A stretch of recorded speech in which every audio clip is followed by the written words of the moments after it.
siya pupuntahan? What's your answer? Where did you meet him or Where her? did you, saan mo siya pupuntahan? So, is it Ah. finished? It's in the future. So, if it's in the, so this one is past, finished, did. Ano yung future? Where are Where? you going? Huh? Where are you meeting?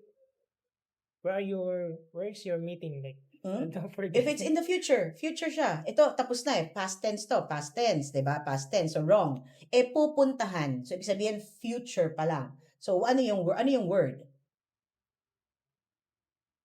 Where are?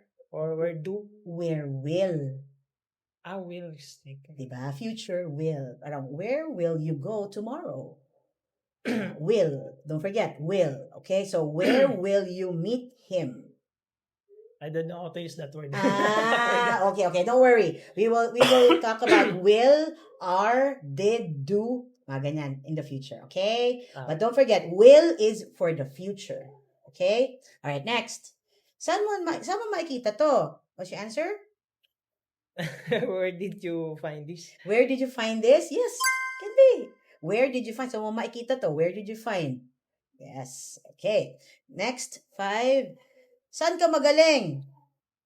What's your specialty? So difficult. Saan ka magaling? Where? What? What are you good at? Okay. What are you good at? What are you good at? Okay, that's the answer. Okay.